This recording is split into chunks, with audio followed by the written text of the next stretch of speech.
नमस्कार दोस्तों, बहुत इंटरेस्टिंग टॉपिक है availability bias and Gurgaon commercial real estate. Normally मैं ये मेंटल मॉडल्स जो बता रहा था उसको एकेडमिकली बता रहा था, अब मैंने उसको इंटरेस्टिंग बनाने के लिए एक रियल चीज़ और एग्जांपल के साथ जोड़ दिया है। तो अवेलेबिलिटी बायस तो जानने को मिलेगा ही मिलेगा, उसका एप्लीकेशन भी मिलेगा रियल लाइफ में, और गुड़गांव कमर्शियल रियल एस्टेट का स्टेटस भी जानने को आपको इस वीडियो के थ्रू मिलेगा। एंड तक जुड़े रहना, बहुत इंटरेस्टिंग होने वाला है।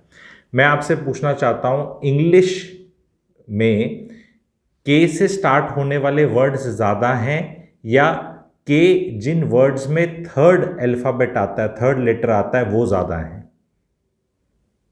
के से ज़्यादा वर्ड स्टार्ट होते हैं, जैसे काइट हो गया, किंग हो गया, ये इस तरह के वर्ड्स बहुत ज़्यादा होते हैं, या जो के थर्ड नंबर पे आता है जैसे आस्क, ASK, ये ज़्यादा है? कमेंट सेक्शन में लिखिएगा, मैं पॉज कर रहा हूँ। पॉज आप कर लीजिए, ठीक है जी। आंसर है इसका थर्ड नंबर पे आने वाले के जो वर्ड्स हैं वो ऑलमोस्ट 2 टाइम्स से भी ज़्यादा हैं जो फर्स्ट के से स्टार्ट होता है। लेकिन ज़्यादातर लोग के की तरफ इसलिए जाते हैं क्योंकि दे कैन रिकलेक्ट फास्टर, आपको जल्दी याद आ जाता है, तो आपको लगता है ये है, यही अवेलेबिलिटी बायस है। We create a picture of world which comes to us very easily, वो examples which comes to us very easily, वो एक्चुअल लाइफ में जो हो रहा है वो बहुत डिफरेंट हो सकता है।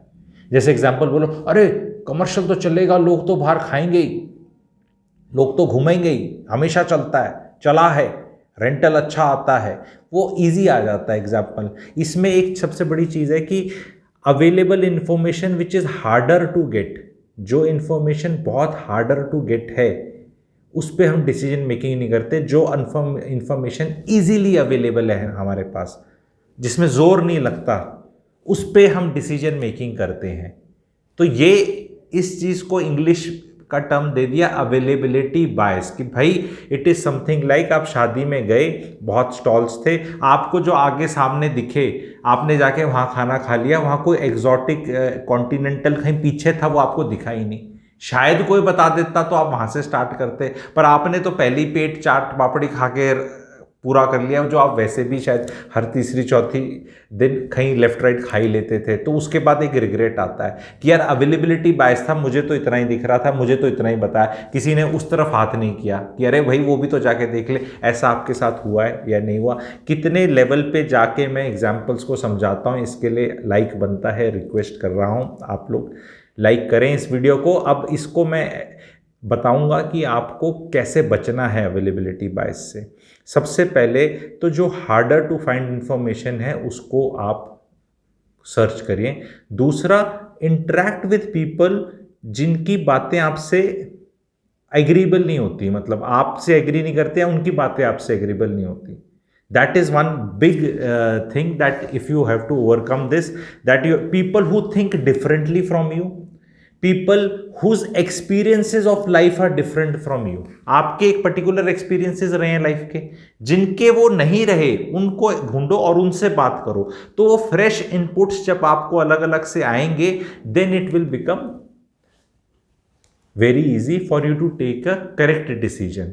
अवेलेबिलिटी बायस में इजियर इंफॉर्मेशन क्या है? कमर्शियल अच्छा करेगा। मुश्किल इंफॉर्मेशन क्या है? कितना कमर्शियल आ रहा है, कितने आदमी हैं, कितने फुटफॉल्स हैं, कब तक बनेगा, लोगों के पैटर्न्स क्या हैं, कंजम्पशन पैटर्न्स क्या होंगे, ऑल्टरनेटिव चॉइसेस क्या होगी। हर जगह ऐड डाल देना 1 लाख फैमिलीज अराउंड, तो वो ये कमर्शियल आया 1 लाख फैमिली अराउंड, ये आया 1 लाख फैमिली अराउंड, ये आया 1 लाख फैमिली अराउंड, अफोर्डेबल आई, उसमें दुकान नहीं आई 1 लाख फैमिली अराउंड। और वो सारी 1 लाख फैमिली को कोई आदमी कितनी बार काउंट करेगा?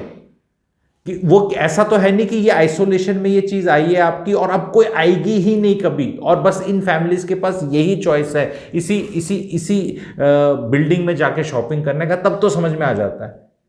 सो एंड क्वांटिटी कितनी है, कैश फ्लोज कितने होंगे, बिजनेस कितना होगा, मार्जिन उस बिजनेस का कितना होगा, प्रॉफिट कितना होगा, प्रॉफिट में से कितना हिस्सा एज ए रेंट दिया जा सकता है। तो ये सारी कैलकुलेशंस में तो बहुत जान लगती है। और दूसरा, गुड़गांव कमर्शियल रियल एस्टेट में जो डालने और सोचने वाले हैं, आपको REITs पता है, एक alternative investment in real estate, जो आप कमर्शियल में कर सकते हैं, बिना ज़्यादा रिस्क कर सकते हैं और उसका आपका पोर्टफोलियो पूरा का पूरा डाइवर्सिफाई हो सकता है। क्या वो आप जानते हैं? क्या वो आप जानना चाहते हैं? 100 लोग REIT लिख देंगे कमेंट सेक्शन में, तो मैं ज़रूर उस पर और खुल के बताऊंगा कि लिस्टेड शेयर्स REIT के कौन से हैं जहां आप 50,000, 20,000, 10,000, लाख रुपए तक कमर्शियल रियल एस्टेट में डाल सकते हैं, एक्सपोजर ले सकते हैं, उनके रिटर्न्स क्या रहे हैं एंड उनकी प्रोफाइल क्या है, कहां कहां डालते हैं। Why should you be putting money in Gurgaon commercial real estate when you can also put some part in Bangalore real estate, some in Pune. आप हिंजेवाड़ी में जाके ऑफिस स्पेस अगर वहाँ अच्छा कर रहा है तो वहाँ फंड मैनेजर पैसा लगाएगा, वो प्रॉपर्टी अंडरलाइंग प्रॉपर्टी खरीदेगा। उनकी जो बल्क डील होती हैं, अभी एग्जांपल मैं बता रहा हूँ DLF का, DLF ने 1.25 मिलियन के 2 टावर्स DLF डाउनटाउन में अभी बना दिए हैं और उनके लीज हो गए हैं। तो बिल्डर जो अच्छी चीज़ होती है वो बेचता ही नहीं है, वो अपनी ही लीज टाइप कर लेता है ऑफिस स्पेस, और अब फ्रेश 2.2 मिलियन का फिर से टावर बना रहा है। तो जो इतना ऑफिस स्पेस, गुड़गांव की बात कर रहा हूँ, जो टॉप का DLF है और जो बहुत अच्छा क्रिएट करता है, साथ देखो कमर्शियल है तो अच्छा, शहर तो कमर्शियल से चमकता है, पर इसका ये मतलब नहीं कि आप ही कुछ शहर चमकाने की जिम्मेवारी लेनी है इन्वेस्ट करके। वो जो बड़े प्लेयर्स हैं वो अपना सेटिंग कर लेंगे, ये छोटे मुसद्दी लाल फंसेंगे गलत गलत जगह जाके, फिर इनका पैसा फंसेगा और इनकी हैंड होल्डिंग या इनकी सुनवाई भी नहीं होगी। रेजिडेंशियल में बहुत सुनवाई होती है, क्योंकि वहां एक आदमी को बोला जाता है मेरी छत है, ये मिली नहीं, तो बहुत रोना रोया जा सकता है, लेकिन कमर्शियल का कोई रोना नहीं रोया जा सकता।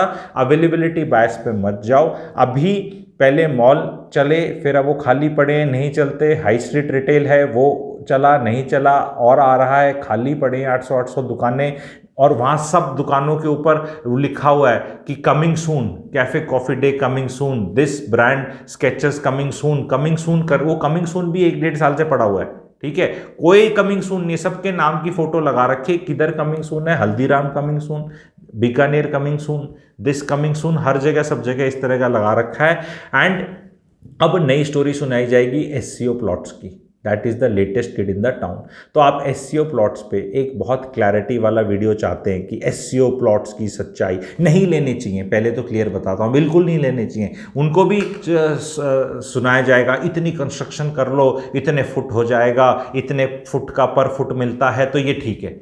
ये ऐसे नहीं होता, it doesn't work that way. It is a perfect example of availability bias. आपको सब लोगों ने, दुनियादारी ने इतनी इन्फॉर्मेशन दी, अब इतनी इन्फॉर्मेशन नहीं दी, ये वाली नहीं दी कि ये भी हो सकता है। सो अगर कमर्शियल में करना है, there are much better options, pan India options, where in the risk is diversified, you understand the risk also. उसमें लिखा जाता है AA plus, AA minus, ratings होती हैं, क्लैरिटी होती है पूरी कि भाई मैं कितना रिस्क ले रहा हूँ, मेरा कितना रिवॉर्ड है, पिछली परफॉर्मेंस क्या है, कहाँ कहाँ इस बंदे ने अलग अलग एसेट्स ले रखे हैं, कहाँ कहाँ लीज कर रखी है। Do not have individual direct exposure to commercial real estate in Gurgaon is the message. ये कहना नहीं क्या सारी खराब होती हैं, सारी का तो बात ही नहीं कर रहे ना, सारा तो सब कुछ कभी भी नहीं होता, कभी भी। ये तो जीवन का सबसे, जिसे कहते हैं ना, लेजी एडवाइस है, नहीं जी सब कुछ खराब नहीं होता, सब कुछ अच्छा नहीं होता। ये क्या एडवाइस हुई, ये एक्सपर्टीज क्या हुई? What is this expertise? खाने के बारे में बोल दो, नहीं जी कभी कभी पिज़्ज़ा भी खा सकते हैं, कभी कभी जी फास्ट फूड खा लो, ये खा लो। Advice has to be very very clear. आपको वीडियो कैसा लगा? कमर्शियल एंड अवेलेबिलिटी बायस को आप लोग समझ पाए अच्छे से? क्या मैं समझा पाया आपको अच्छे से? आप कमेंट सेक्शन में लिखिएगा। अगर आप REITs रीट्स को इंडिया में जो लिस्टेड हैं, जो आराम से खरीदे जा सकते हैं, ease of your demat account, एक ऐसे मारना है 5,000 का ले लिया, अब 10,000 का ले लिया, एक 20,000 का ले लिया, एक 1,00,000 का ले लिया, एक 4,00,000 का ले लिया। ठीक है, तो ये बहुत इजीली आप खरीद सकते हैं। उनके रेंटल यील्ड्स का सिस्टम पता चलेगा, डिविडेंड यील्ड बोलते हैं उस पार्लेंस में, but actually underlying asset is real estate, तो रेंट से ही that money is distributed to you. Listed players हैं, वो जानकारी चाहते हैं, आपको जानकारी मिलेगी। SCO प्लॉट्स में जो लोग बहुत सोच रहे थे अभी कर दूं, मैंने कर दिया है, तो वो भी अगर जानना चाहते हैं तो SEO लिख दो। अगर मुझे कमेंट सेक्शन में 100 REITs एंड SEOs मिल जाएंगे तो इन पे वीडियो बन जाएगा पक्का। And please spread this awareness, show it to the other people.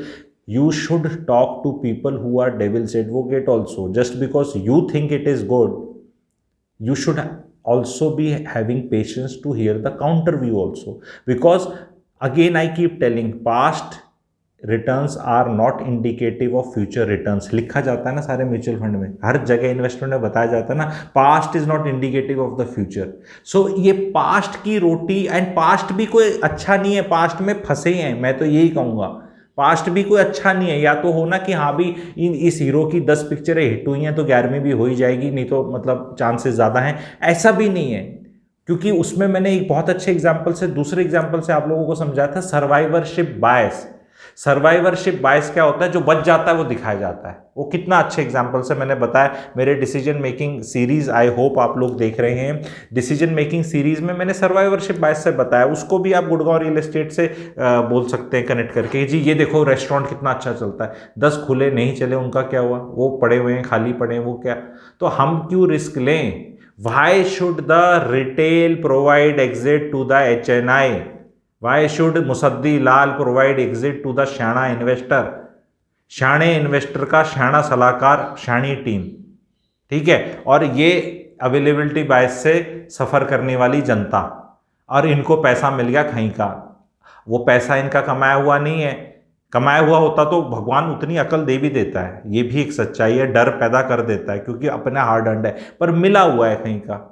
बुरा ना लगे किसी को, बड़ी खलूसियत से बता रहा हूँ ये बात, ठीक है, ताकि आप ही का पैसा है। तो अब आपने कमाया नहीं, मिल गया कहीं से, अब आप सोचते हो यार रेजिडेंशियल का क्या करना, कमर्शियल में मेरे को 9% 14% मिलेगा, क्योंकि आप नौकरी करके नहीं कमा सकते, बिजनेस करके नहीं कमा सकते, एंटरप्रेन्योर बन के नहीं कमा सकते, आप केवल उस पैसे को कहीं फेंक के पैसा कमाना चाहते हैं। तो यहाँ जो मिला है ना, लक्ष्मी जी वहाँ भी चलेगी। लक्ष्मी जी ने वहीं रहना है जहाँ पे सरस्वती जी और गणेश जी हैं, तभी तीनों की पूजा इकट्ठे होती है। प्रिजर्वेंस चाहिए, पेशेंस चाहिए, और विजडम और नॉलेज चाहिए, तभी लक्ष्मी जी आएंगी। नहीं तो आई लक्ष्मी जी, आपने उठा के यहाँ भिजवा दी। वीडियो को प्लीज़ शेयर करें, लाइक करें। Thank you.